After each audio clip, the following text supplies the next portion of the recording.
John, how do you size up this game tomorrow night? Be a hard game. They're good. They're not going to beat themselves. They're physical. They fight for second and third opportunities to rebound. We're struggling with rebound attempts right now. They're going 3 and 4 jumps at a ball. If you don't block out, they're jumping over your back. I mean, they're going to tip and grab. And they're good. They deserve to be the #1 team, and they deserve to have the winning streak they have. John, everyone's familiar with Williams and Schofield. Who else on that roster jumps out at you as better? Well, they've got a deep team, and their guard play, the way they shoot and the things that they do, they're not winning with one guy or two guys. They're winning because of how they're playing. The biggest thing is because they lead the country in assists. Their assist to turnover ratios really, they're not going to beat themselves, and they're going to create great opportunities, and they shoot the ball well. So they shoot 50-10. You better play a good game. That's what I tell you, you better play good. Better not be any tentativeness. Just let it go and go play. On that note, John, everyone's going to make a lot about the front court battle, but Jordan Bowen's played like a top 5 point-guard in America this season. So yeah. How big is the challenge ahead for Ashton, and how much do you think the game could be decided on that one-to-one match? Well, Ashton in the last 3 games has not played well. Matter of fact, he's not played well at all. So this is a game where we're going to need him to get back to where he was 10 days ago, 12 days ago, when everybody was talking about him as the best on-ball defender in the country, a difference maker, a creator, he pushes. That's all going away, so we need that back.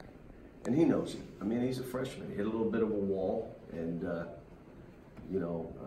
like you said, Bone was playing. It's not only, he's playing fast, too. I mean, he pushes that ball, either throwing ahead or drive for layups.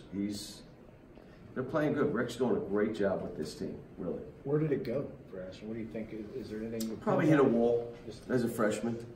Probably hit a wall. I mean, you look at it and just say, you understand this has all happened in 10 days, 12 days. So if you want it back, what were you doing 10 and 12 days ago that you're not doing now? Just change it. Is that wall mental, physical, or both? For any freshman? No, I just think you get tired. You lose focus. You get numb. Every game we play is the same. It's someone's Super Bowl. It's an out-of-this-world game. It's stadiums filled. It's, other teams are playing out of their minds, and you kind of get numb to it, and all of a sudden you're not playing with the energy, the focus that you need to play with. But like I said, he's had a heck of a year. He's just had a bad week and a half. John, Tennessee's an older team, obviously, been together years. How do you guys how does that show itself in their cohesion, and how do you try to? That's why they create good shots for each other. That's why they don't beat themselves. That's why they're physically tough. They're good. I mean, that's the #1 team in the country for a reason, and they're the #1 team in the country that's on a big-time winning streak. So, it's significant that the best guy you got on your side at least knows what to expect from this group and has seen them play. Well, I'll be honest with you. Nick played well in the championship game too, the tournament championship where we beat them. Nick played well, so, and PJ has, had good games against them. But can you tell that your guys have moved on from LSU and how it ended? I don't know. I hope so. I mean, I have. So, usually if I move on, they'll move on, and I'll agree for 24 hours and then I move on. So, and they, it was a game that you play like we did in the second half against them and against Mississippi State. I saw it coming. I talked about it, the Florida game. And I think you almost have to get knocked in the mouth and take a loss. I texted them probably 2 hours after the game and basically said, it's tough losing, but we needed this, because people were moving in the wrong direction and not listening to what we were saying. And I said, it's not only our team. We went from the defensive team in the country to giving up layups. How does this happen? To giving up baskets, to not rebounding, or playing a half and then the second half not playing. I mean, so how does that happen? Most of it's mental, and most of it becomes what I had talked about 9 days ago, 8 days ago, there becomes an arrogance when you're winning. And we kind of got away from what makes us good, including individual players. So hopefully that's a great lesson going into this game. I hate losing, but if you need to get rocked, then so be it. John, Tennessee hasn't played a team that projects to be in the NCAA tournament since they had that great game against Gonzaga. Do you think that might give your guys just a little bit of a physical edge as they enter into this game? No, because they're beating everybody pretty good right now, and their numbers have not changed game to game. You know, they beat Alabama at home, who beat us. So, no, they're good. They're good. They're a team. If they keep going like they are and stay injury free, they're going to be one of the last teams standing. Now, what should we make of Tyler shooting better on the road than he is at home, just percentage-wise? Is there anything to that? Is it a coincidence? I don't think so, but, you know, I don't bring it up. Just, this is a game that you can't miss open, wide open. Like go 1 for 8 for wide open threes. You can't do it in this game. Alabama stayed in the game because they made threes and gave themselves, you don't have to make them all. But you can't walk in a game and go 0 for 2 or 3 and then, well, let me play. Stop. You got to make some shots in this game. You don't have to make them all, but you can't be 2 for 25. You have no chance. You got to make some shots. Alabama made shots. And then I'll be honest with you, as I watched the tape at the end, then they missed the shots. They missed 4 threes in a row, and then they lost. So they force you to make some jump shots. But this is one of my best 3-point shooting teams. I don't care about the stats. I'm telling you, I know my teams, and that's why it's not something I worry about. But guys have to shoot the ball with confidence, like they do in practice. I stopped Jamal. You never shoot like that in a game. I saw confidence before you shot it. You go in a game and you miss badly. How? Why? You got to conquer yourself. I'm telling all these guys. Tyler, the same thing. Calvin, the same thing. Emmanuel makes 70 in a 5-minute drill and then doesn't shoot it confident. What's holding you back from being confident? And it ain't like, oh, well, you sub me. No, stop. You're missing badly, which is demoralizing. And that's where these guys were just, that's why I said there's a lot of growth left in us. And a lot of it's a confidence that if you're going to be one of the last teams standing, you have a confidence. I love how we finished the game against LSU. We finished with confidence. You can't only be confident when you're desperate. You got to play that way. And that's young teams, it takes time. It just takes us time to get that through. Last year's group got it in March. This team seemed to get it early. Now they've stepped back. We got to get that back. What does Rick Barnes' team look like?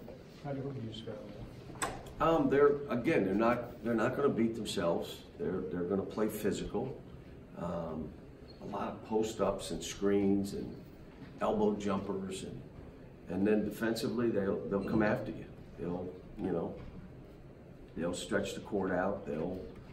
They rotate and collapse. They're not giving you layups. You're going to have to make a tough shot, or you're going to have to pass the ball. They're good. It's a good team. Well coached too.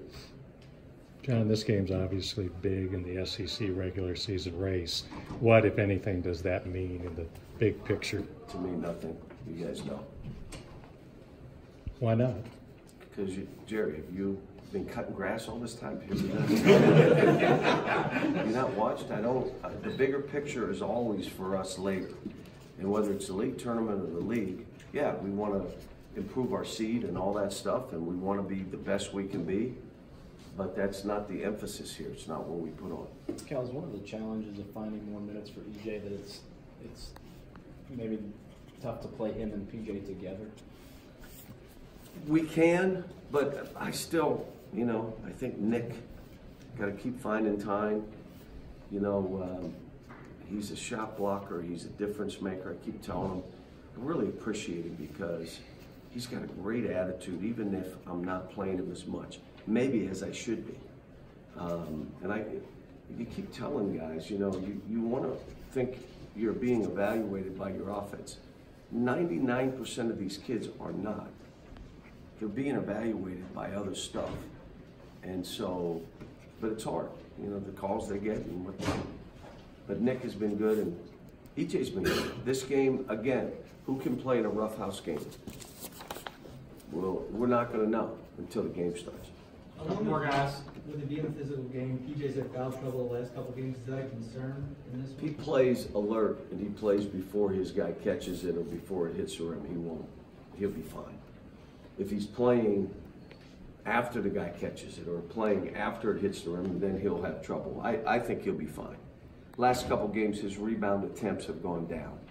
Rebound attempts, which means your rebounds have to go down. Because if you're not attempting to rebound, this is one that'll teach you a lesson.